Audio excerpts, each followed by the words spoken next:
Welcome back. In this video, we recently passed the quarter mark for the NBA season, and we'll go over the great and the not so great things that happened to the Orlando Magic so far this year. Then I have player rankings for each one of the players for their performance in the last 10 games, and we'll see whose stock is rising and who's falling. I'll go over each one of the games that I missed in quick blurbs. There were 14 games since my last recording, and I'm going to go over each one real quick. So don't worry, we'll power right through that. And lastly, I'm going to do a quick PSA in a new section called Personal Business that I'll put at the very end. So stick around for that. This is the Orlando Magic Nation, your source for all things Orlando Magic on YouTube. For Magic fans, by a Magic fan. I'm Edwin Valentin, and I want to thank you very much for clicking on this video and spending a little bit of time talking Magic with me. You got to do the normal YouTube things, so share this video, hit that like, drop a comment below, and or if you're one to do so, hit that subscribe so you don't miss out on any content that I produce this year. So as mentioned, we recently passed the quarter mark of the NBA season, and the Magic have come a long way so far from the beginning of the season to where we are after 22 games. And I think for me, the biggest takeaway is that they are starting to gel. That's something that hadn't happened as of my last recording a few weeks back.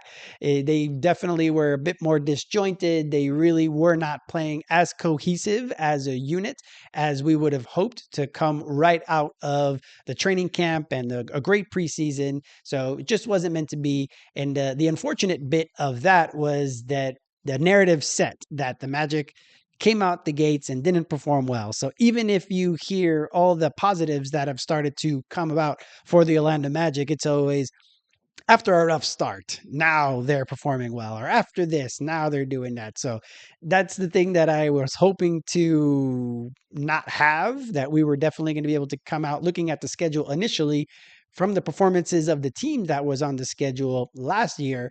We were hoping to be able to just come out the gates, have a good record, and then just kind of snowball from there. We dropped a few games that we just, again, didn't have the energy. And if you want to hear my recaps on all of that, just go back into the channel's archives. I got all of that stuff up there. So since I last recorded, we can see that the team has really progressed, and it's just happened to go with Paolo's injury as well. And I think this would have happened even if Paolo was playing all these games, because it was just going to take time. It was just going to take time. Now, we hoped it didn't have to take time, but in the end, it did have to take time. And as we see, Desmond has definitely added a different element to the team that we desperately needed last year. And he helps cover if we have an injury, like what happened with Paolo. Paolo went out. So right immediately, what did we have? We had a backup guy in Desmond, so Jalen didn't have to put so much weight on himself to go along with Franz. So now we have three guys to be able to cover, and I think that's something that we didn't have last year. Especially then once Franz went out, then Jalen had to put all the weight on him. So let's say, knock on wood, Paolo and Franz both had to miss. Well, now we have Desmond that could help Jalen, and all the other guys that hopefully AB, which is something that we'll talk about coming up, is another positive, that we'll have more guys to be able to shoulder that load. And that's what we really are excited about. So some of the key takeaways and some of the big positives so far for this, the first 22 games, is AB's Ascension. So we talked about it in advance that he was going to be a bit of an X factor. He was hopefully going to be part of the most improved player talks, that he was going to be part of the sixth man of the year talks. And that was something that we were hoping, because we knew that deep down, as long as he stayed aggressive, which was my word for him in the preseason, that he needed to stay aggressive throughout the entire year. And if he did that, we all could see that he's somebody that just with his length and his athleticism, that he'll be able to lock down guys on defense and be able to get to the rim, and hopefully with an improved shot, hit more threes over the course of this year. And so far, it was mixed results, especially at the beginning of the year. He was one that started whenever Jalen didn't start, at least after the first couple games where they tried Tyus out. And then since then, AB has been the one that started in Jalen's place, and that seemed to kickstart him a little bit. Once he started a couple times, then it really felt like his confidence started to grow, and little by little, he's starting to really be someone that is pushing the tempo, that is continuing that once Franz is out or Desmond's out, he's also helping to initiate the offense, and he's getting to the rim, and he's doing a lot of very positive things. Now we just hope that he's able to keep that consistent more often than not. And in the last 8 to 10 games, as we'll see in the power rankings or in the player rankings a little later on, we'll see that his stock is definitely rising. So I think that for me was the big takeaway from this first quarter, is that AB is really starting to come into his own, something that we were hoping that he would be able to do. Now, the secondary thing coming off of the team gelling. So the first thing was the team gelling, and it was finally starting to come together. Then we have AB's Ascension. Something that's reared its head at least a couple times in the last few games or so is the Magic think that they're able to turn it on and turn it off, because I think they've seen how good they can be beating teams like Detroit, beating teams like New York a few times, like getting their revenge on Philly. They played Houston very well. They played Golden State very well. So knowing that they can compete at that level, it feels like they don't. It As an outside observer, it feels like they're not really being that junkyard dog underdog that's just going to scrap for everything. It feels like at the first quarters, they're really not coming and throwing that first punch. Now, they know that they can come back because they know they can turn it on, but that you're playing with fire when that comes. So that's something that has been an interesting thing that has come out in the last few games. And it's once they really started to gel as a unit and they can see their potential and see what they can do, then it seems that that's something that's starting to rear its head. And hopefully that we're able to nip that in the bud now already in the first couple games of this second quarter of the season. So hopefully we don't have to contend with that anymore, and they're able to play with that intensity from the beginning of the game, especially when Paolo comes back. That's going to be something that, as we've seen, the net rating for our starters, including Jalen, Paolo, Franz, Desmond, and Wendell, they have one of the best net ratings in the NBA as a unit. So hopefully we're able to start getting back to being that first quarter team that goes out and kind of blitzes the other starters, and we continue to build on that over the course of the season. So I think that's another thing that's popped up a little bit in the last few games of the first quarter of the NBA season. I think the other big thing is Franz is who we thought Franz is. He continues to be the steady, consistent scorer that we need when a guy like Paolo is out. He continues to shoulder that load. Yes, he had 37 points against the Knicks, but as we see, he basically is in the mid 20s every single game for the most part, and that's something that we're able to really rely on, and that's been something that has been something that we kind of knew already going into the season, but I think last season was the first time that he really shouldered a lot of that load, and we've seen that that wasn't a fluke. So he's definitely somebody that should be an all-star contention. I know we keep talking about there's this new international format, but there's a lot of really good international players. So hopefully we're not going to have 8 guys before Franz being able to be eligible for the NBA All-Star game. So we'll see. Hopefully we have a first-time All-Star in Franz. We'll see if Paolo's able to get back soon enough to be able to get into the conversation as well. And the other big thing from this first quarter is Desmond is starting to keep the turnovers down, which is something that I talked about a lot in the first 8 games or so. Him and AB were turning the ball over way too much, but now we've seen that he's got more comfortable. It feels like he's picking his spots, and he's definitely starting to score. In the last couple games, he's scored. He's had a couple games of 37 points in those games, and that's something that we see now. The thing we haven't seen, and hopefully we have the next 3 quarters of the season to start to see again, is his 3-point shot. His percentage has crept up, so that's a good thing. We've seen him in the last 10 games. I think he's over. He's about 36% in the 3-point range, from 3-point range. So I think that's definitely a positive, and we're able to see that he's shooting. Now, he's not shooting with the frequency I think that most of us expected, and I think that's something that we'll see if Paolo's return will allow him to have a bit more space, and the gravity of Paolo and the gravity of Franz hopefully will give Desmond a few more open threes. But I don't know. He was so good in Memphis with the step back threes that I just don't understand why he's not letting them fly by, which is again his nickname, Fly By King. Why aren't they letting him fly by and then doing a quick step back three?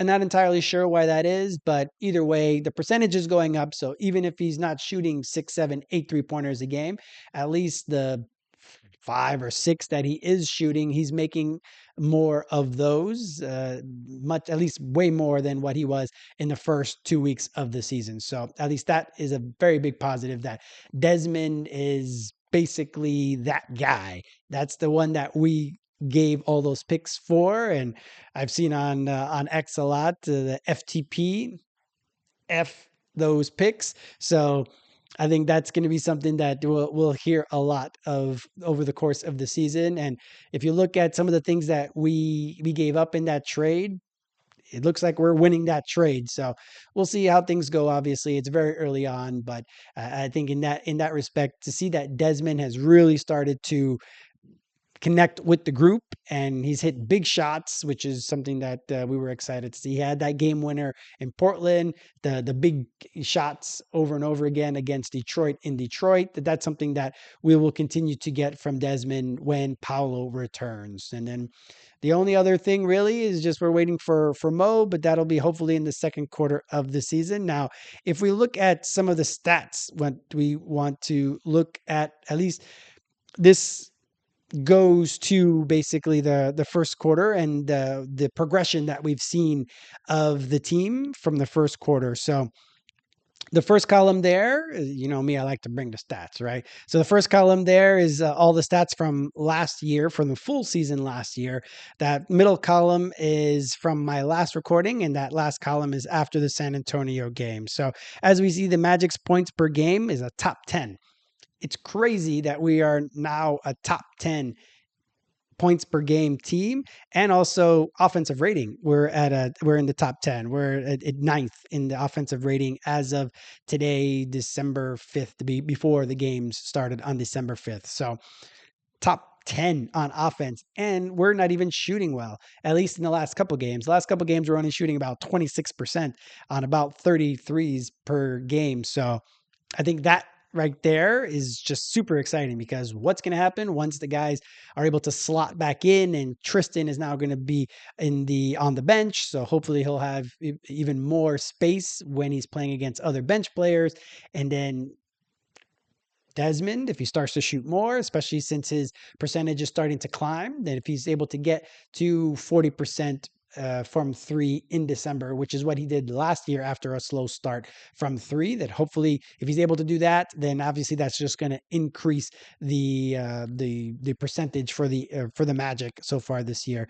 Field goals as attempted, as we see, Magic are still in the bottom 10 from there. So that's something that they just really haven't tried to get better at in that way, even though the pace is much better. As we see, we're in the top half of the NBA in pace. We're at number 12 in pace. So the Magic are playing faster, but they're not playing recklessly fast anymore. I think that's been the one of the good developments as well so far in this first quarter of the NBA season. Is in the beginning, it seems they were just trying too hard to play fast, and that's why they had so many turnovers, and that's why they just weren't cohesive, because it just was disjointed and they were just playing too fast. So what they have done is they've played slower. They basically now are really using their defense to get their offense started, which is something that we've always talked about. And that's something that Mosley talked about at the media day at the beginning of the season, was the converting.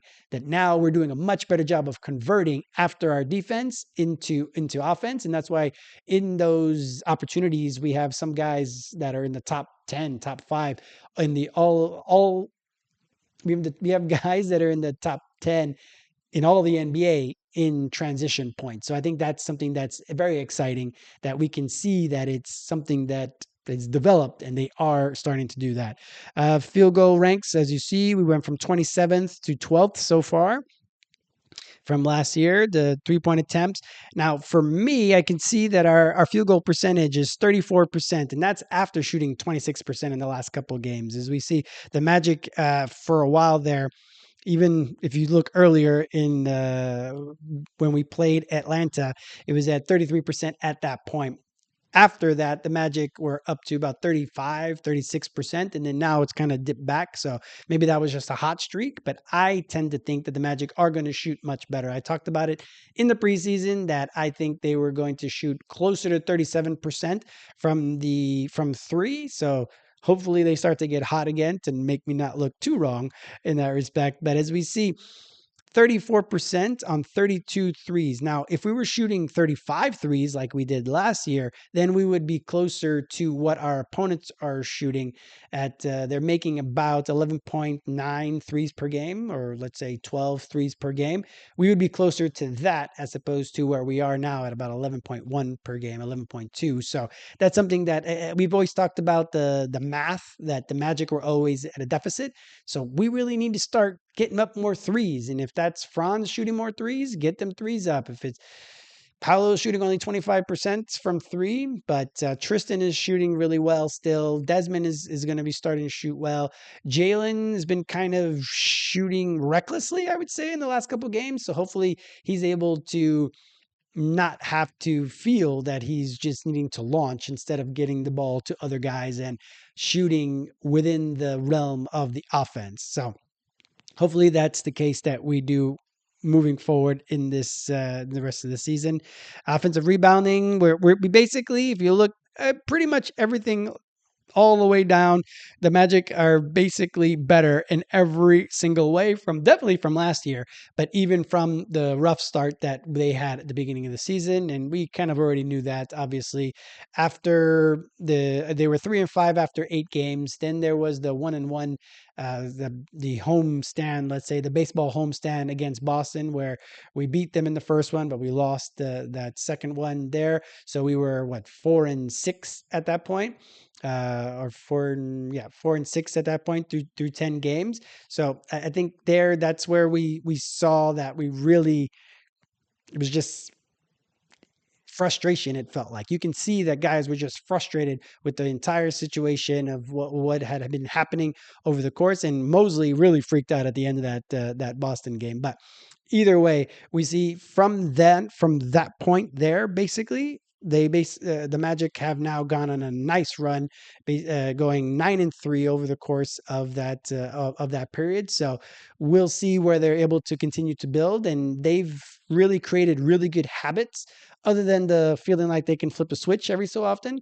But we can see their turnovers are down. The turnovers, they had 17 turnovers a game through 8 games, and now they're down to 14.7, which is closer to what they had last year. So that's something that in every metric, the Magic have progressed over the course of the season. And really the biggest concern at the beginning of the season was their defense. So now if we look at their defense real quick here as well, we see that the points per game, we're obviously not where we were last year.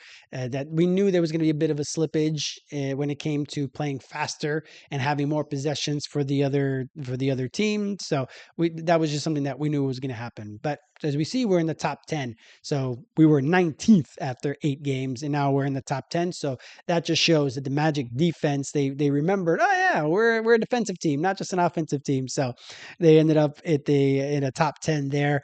Field goal attempts, as we see there, it's 87 per game now instead of 81 is what they had last year. So that's something that we can see that was always going to be a little bit of a challenge on there. So If you go on this basically as well, if we go all the way down, we can see that for the most part, the Magic have in every single way basically been able to get much better over the course of the season when it comes to that there. So I think that's been definitely a positive for the Orlando Magic as a whole to get to a place where they're now fifth in the standings instead of 11th or so is what they were after 8 games. And we knew it was going to take a little bit of time, but they were able to right the ship. So now to do a bit of player rankings for the last 10 games. Now, the big thing is Paolo hasn't played the last 10 games. So Paolo doesn't count in this conversation. He's going to end up being not rated, doesn't count. Hopefully he's back real soon so that we're able to then add him onto the list. And hopefully he's going to take the leap that we've all were hoping for at the beginning of the season, not the little hop that maybe he's taken, because he has been more relentless, which was my word for him at the preseason. He's been more relentless. He's been attacking the rim much more recently, which is something that we really wanted from him, and not settling so much for the mid-range shots. He's got to get that 3-point shot under back at a level where it's not at the mid 20 percentile is where he's at now. So that's Paolo. So we're not going to count him because he hasn't played at all in the last 10 games. Now, stocks that are starting to plummet a little bit. They're more penny stocks at the moment is Tyus and JI. Tyus is only averaging in the last 10 games less than 3 points, less than a rebound, less than 3 assists.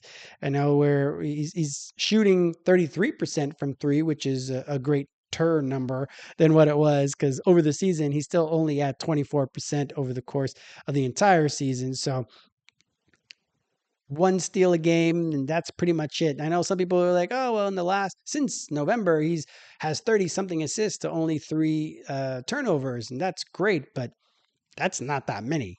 3 assists per game for him, he should be way better at this point in the season. And we tried to give him a little bit of grace at the beginning to kind of be like, all right, well, he needs to acclimate. He needs to just kind of get comfortable with the guys in the team. And right now, the NBA, the way it's being played right now, he doesn't feel like he has a place at the moment. Maybe things will get better, and hopefully that'll be the case. But right now, he's definitely not the guy that we were hoping for when we signed him, and then ended up locking ourselves at the first apron by signing him to the $7 million deal instead of the $5.7 million. So hopefully he really starts to turn it around. So the other stock that has really started to plummet this year is JI in the last 9 games, because he had a game off due to back spasms. 3.4 about 3 points per game, 4 rebounds, less than an assist. 56% from the field, 25% from 3, 16% from the free throw line. So over the course of the entire season, he's only at 50% from the free throw line. So really tough, especially if he's not going to be giving that much more on defense. It really is going to be difficult to get him on the court as much. He still has 0.7 blocks per game in the last 9 is his average on that. So over the course of the season, he's at about half a block per game. So about one, if we round up, a block per game. JI and Tyus, it stinks that they're both performing so poorly, especially when the guys who have been coming in to replace them in a way are the 2 guys that their stock is starting to rise, Noah and Jase. So in the last 5 games, Noah, in the last 10 games, he's only played 5 of them. He's averaging about 6 points per game, 5 rebounds, 1 assist on 46% from the field, 57% from 3. And that was something that is very surprising to me, because as we saw earlier in the preseason and the summer league, he just really wasn't shooting the 3 well. So for him to come out the gates, 57% from 3 in the last 5 games. And over the course of the season, he's still at 67% from 3. So it's something that has happened pretty regularly. So that's not too bad. Not a lot of assists, or excuse me, not a lot of steals or blocks, really. So it's kind of, at least he doesn't have a lot of counting stats on defense, but he has been having an impact. So that's something. So Noah there at number 12 or so. Jase, in his last 5 played games over the course of the last 10 for the Magic, 7 points per game, 2 rebounds, and an assist, shooting 56% from the field, 63% from three. Now that's the thing. You look at Tyus and you expect that Tyus has been a 40% three-point shooter in the NBA multiple times. So you were expecting that even if, let's say, he's going to get hunted on defense, he'll still be able to perform offensively. That hasn't been the case. But Jase comes in, has that confidence. He comes in and he's shooting threes. He's at 100% from the free throw line on very few attempts, but 63%, if you round up, for Jase from three-point land is incredible. About half a steal, no blocks, of course, and not that many turnovers. So that's the thing. So he's at 1.2 assists per game, and the turnovers is only at 0.2. So it's not like he's coming in and he's like AB just throwing the ball all over the place. Jase has been really responsible with it. Now, he hasn't always been the primary ball handler, which is fair enough, but he's been the one making plays, especially in that San Antonio game. He really was out there making plays. So hopefully we start to see more of Jase over the course of the entire season. And again, Tyus is only here for a year, likely, just because of the realities of our financial situation and Tyus not having any bird rights or anything for the Orlando Magic. It's going to be real difficult for them to be able to keep him. So Jase really does need to progress over the course of the season. So but his stock is definitely rising. Another riser is Jett. Jett is about 10 points per game. Now, a lot of that in the last 7 played games, a lot of that is that 31-point outburst or the 30-point outburst that he had in Boston. Now, I'm on Jett Island. I think Jett can help the Magic. And if he's given the opportunity, he's done a much better job on defense. And we need his shooting. So if we see Jett in his last 7 games played is at 41% from three, 50% from the field. This is something that we need. We need that offense sometimes, especially we need a spark. Especially if it's anything like what happened in the last game in San Antonio, where everyone just felt so slow and we were like, what's going on, everybody? Like, let's get it going, let's get it pumping. And it just wasn't something that was happening. So they threw Jase in there and Jase livened it up. If we were able to have Jett more in the game, more involved, more available, Jett's going to get them shots up. And that's something that we need. Even if he's going to give up a score or two, he's not afraid. He's going to shoot, and that's something that we need sometimes. So Jett stock is rising a little bit. I don't think he's getting the run that we'd hoped he'd be able to get. But again, that's kind of an issue with the Magic, an issue in that they're pretty deep in all sense of the words. They're each position group for the most part. They have good backup, good depth in each one of them. So it's going to be hard for Jett to get space. And yeah, I can see him definitely being moved, unfortunately, in the trade deadline, especially with him basically being an expiring contract at this point. So we'll see what happens with Jett, but hopefully he gets a bit more time on the courts.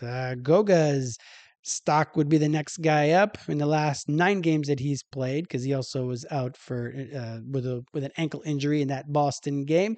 7 points per game, 5 rebounds, 2 assists, 75% from the field, 80% from the free throw line. He's one of the reasons that our free throw percentage is actually starting to creep up. He's hitting his free throws, so that's something that's very exciting for Goga. 1 steal, over a block per game, so that's something that we see Goga really putting his imprint on this team defensively. Now we'll see what the rotation is going to be when Mo gets back, because Mo's that backup center. I say we play double big in that in that section there, and we have Goga be there to help out on Mo. Now that means technically Mo would probably have to play against probably a quicker power forward. That's not something that's going to help out that knee maybe, and we'll see how he comes back after injury. But hopefully then Goga can switch off and have Goga be the one to play on that power forward, and then Mo ends up being against the other center. So I think they're going to have to be really creative, and that's something that mostly, to his credit, at least for me, what I've seen is he's been throwing things out. Like, okay, this isn't working. Like, let's try Jase. Okay, well, this isn't happening. Let's try this. Now, I think we all hoped that it would happen quicker over the course of the game, but it's happening. So that's really all that we can hope for. So Goga has been performing pretty well so far this year, and he's definitely a person that has shown his value, and maybe some people start calling around during the trade deadline. I don't want him traded. I want him to be on this team because he adds just a different dynamic than some of the other centers on the team. So I think we should keep Goga. I think they should actually empower Goga to do a little bit more, but in the end, we hopefully are going to keep him, and hopefully his stock continues to rise. The next up would be Tristan. Tristan in the last 10 games, 11 points per game, 4 rebounds, 2 assists, shooting about 38% from 3 in the last 10 games, about a steal and about half a block per game. Now, my word in the preseason for Tristan was presence, basically, for make sure that he was always putting an imprint in the game. There's been a couple games recently that he hasn't been doing that, but for the most part, if you look over the course of the entire season, he's still averaging about the same thing, about 11 points per game so far this year for the entire year. So more often than not, he has been present. He has been making sure to put an imprint in this game and in that game. So that's been overall very good. And if he continues to shoot like that, we need to have him on the court as much as possible. But the rotations have been a bit wonky so far, and I don't know if Mosley's just trying to see who fits with whom. But when Tristan starts, we can see that there's a lot more open threes for him to shoot, and hopefully that will carry over when he's back on the bench with Paolo's return. Wendell would be the next guy, I think, in the rankings as we get closer to the number 1 spot. Wendell over the last 9 games, 11 points per game, about 8 rebounds, 2 assists, 37% from 3. So that's a bit down from his season average, which is about 42% from 3. But he's hitting his free throws, about a steal per game, about a block per game. So Wendell also has been present more often than not. He has been able to keep his emotions in check, because there's been sometimes, obviously, over the course of other seasons that you can see Wendell would really get frustrated with some of the calls that he gets, which I understand. There's a lot of times that he's getting calls when really he has pretty good verticality on a lot of his contests, and unfortunately he just keeps getting these calls. So I don't know if he doesn't have the respect that some of the other centers do in the NBA, and it just kind of is what it is. But really, Wendell's played pretty well this season, but he's slid a little bit in the power rankings from where he started at the beginning of the season, because that preseason was awesome. So he's playing more like preseason Wendell, which is something that we were really wanting to see. Beginning of the season didn't work out so well, but so far these past 10 games, I feel he's playing more to that level. The next one up would be Jalen. So I have Jalen in the number 4 spot because we'll see who's jumped him in that respect. Jalen has played in 8 games over the course of the last 10 for the Magic. He's averaging 16 points, 4 rebounds, 5 assists on 40% from the field, 26% from 3, 92% from the free throw line, over 2 steals per game, and a block with about 3 turnovers. So that's the thing. Jalen, I'd say that 16 points per game has been was a bit inflated just with his last performance against San Antonio. He's been more along the 16.1 points per game guy, which is his season average. That's been more what he's been. But he has been a hound on defense, but he gets himself a little too out of sorts with, I wouldn't say he's gambling all the time, but he isn't always staying in position correctly, and that's why he's almost always in foul trouble. Jalen will pick up a quick 2 fouls at the beginning of the first quarter and then have to sit for a while. So even though his minutes have been able to ramp up from his injury, he just ends up being in foul trouble. So there's nothing that the Magic really can do but sit him, so that they're able to try to conserve him and try to save him. And he would have been great to have on Fox, and hopefully they would have probably switched on all of that. But it would have been nice to have him as an option defensively on Fox at the end of that San Antonio game if he hadn't fouled out. So hopefully that's something that Jalen is able to control a little bit more. And as we see, he started off hot from 3-point range, but he's really regressed in the last 10 games. And I think that's mostly shot selection. If you see, he's just been kind of walking up and just shooting as opposed to getting the ball around and waiting for a play to be called and using screens. There was a couple in that San Antonio game that he came off screens perfectly and was able to, in rhythm and in the flow of the offense, catch and shoot. And that's something that we know he can do. So hopefully he gets back to that over the course. Now, the big riser, as I mentioned in the first bit, is AB. AB in the last 10 games, averaging 15 points per game. It's a little down now because he had a rough game in San Antonio. About 4 rebounds, 4 assists, 47% from the field, 34% from three. It's his free throws. It's the free throws. If he hit that free throw in Houston, I think we win that game. It's just free throws. Hopefully he's able to right that over the course of the season. About 2 steals per game, 1.5 steals per game, and about a block per game for AB. So as I mentioned already with AB, we see a lot of progress, and that's something that aggression. He needs to continue to be aggressive. In the number 2 spots, you could have gone one of 2 ways. I have Desmond in the number 2 spot, and if you look at the scoring in the last 10 games, 23 points per game, 5 rebounds, 5 assists per game, 46% from the field, 36% from three, 96% from the free throw line, over a steal and less than a block per game. But his turnovers are down to 2. So we're getting better.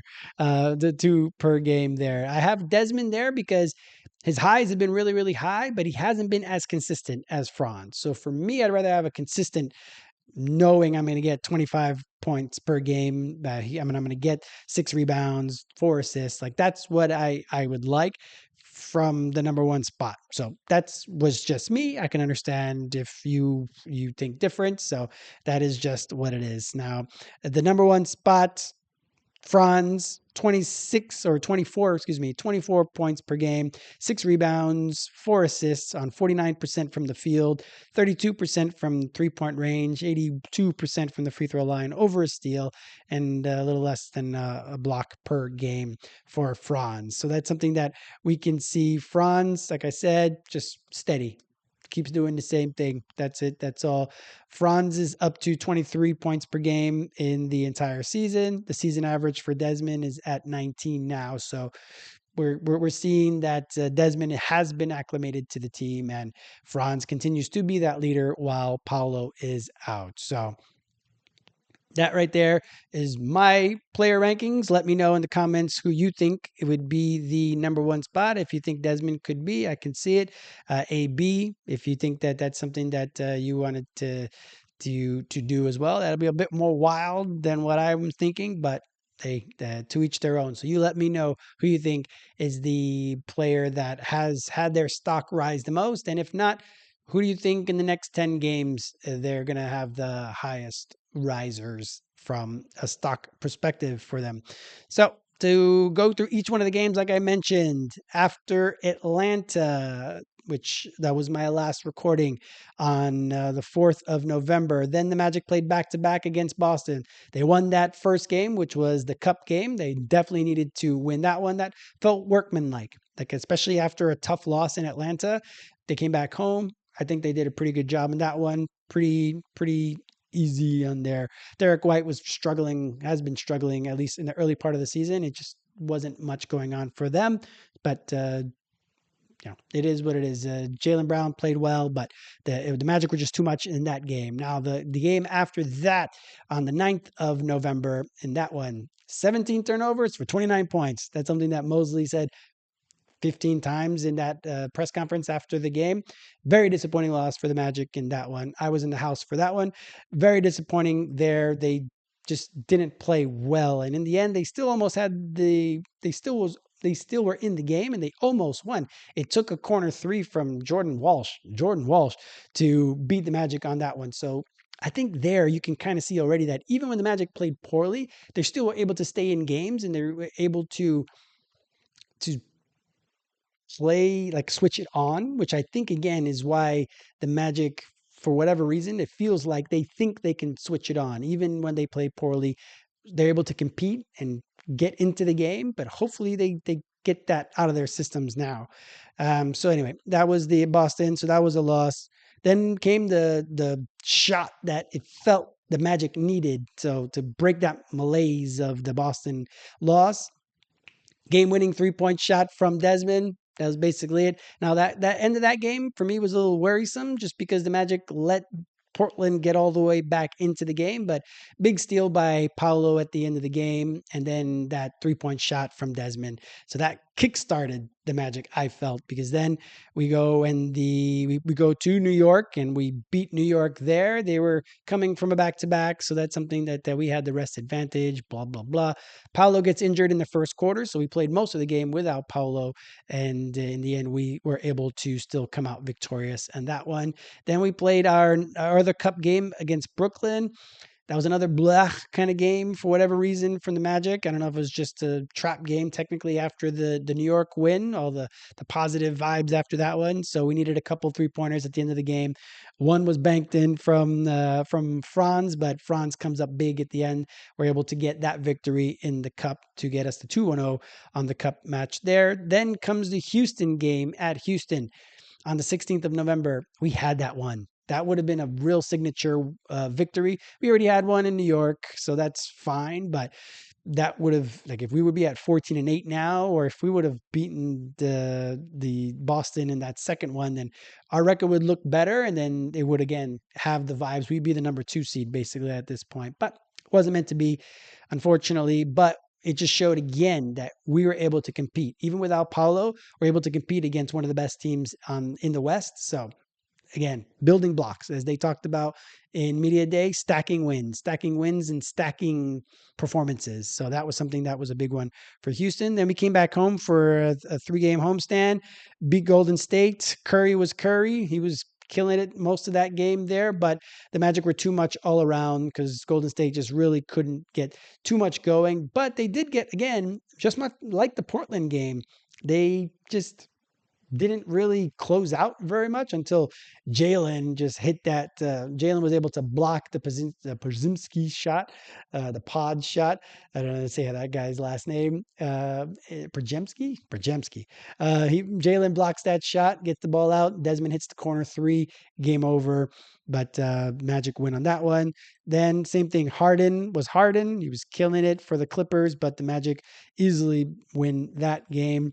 Then another game against New York at home against the Knicks. We were able to send the New Yorkers home.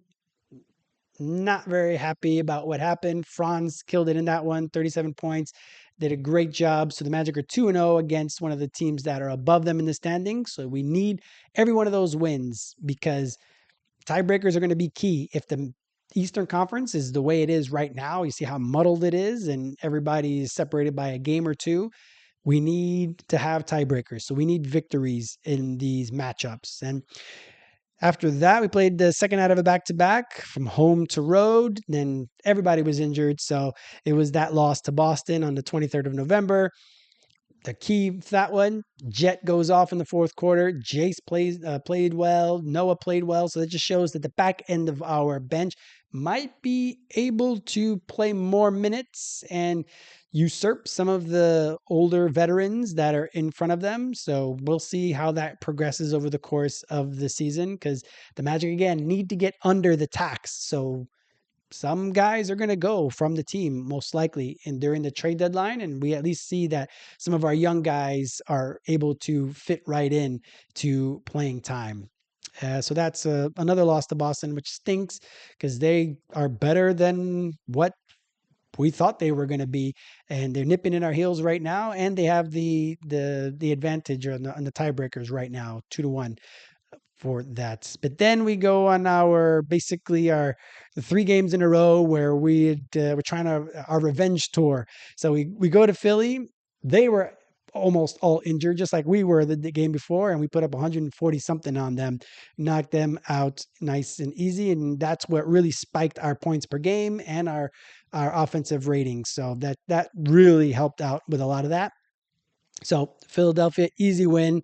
Not much to say about that one. Then we went again in Detroit. Well, the good thing about the Philly and Detroit wins were they were both cup games. So we go to 3-0 in Philly, then we go against Detroit, and that one was a nip and tuck affair throughout the whole time. And again, they had all their guys basically, and we were still missing Paolo and we're missing Mo off the bench, and we were able to come out with a victory in that one. So we avenged the loss at Philly earlier in the season. We avenged the loss at Detroit earlier in the season as well, and we go to 4-0 and now are hosting as the number one seed the quarterfinal game against Miami next Tuesday. So that's something that was really important, and it was something that was circled. We talked about it at the beginning of the season.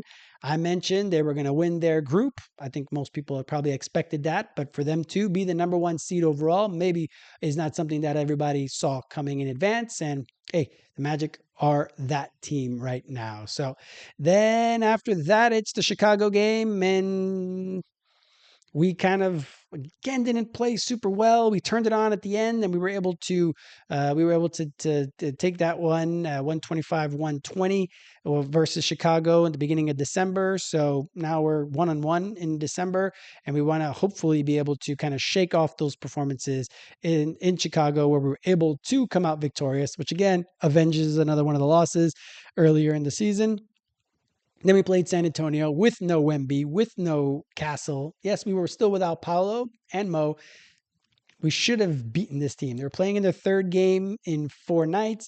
They got into Orlando at 4 a.m. because they played at home, and then they played their back-to-back in Orlando. So there was a road back-to-back. I don't know. It was just something that it was very disappointing because even with the Magic playing kind of blah for so long, they had opportunities. Franz misses the dunk.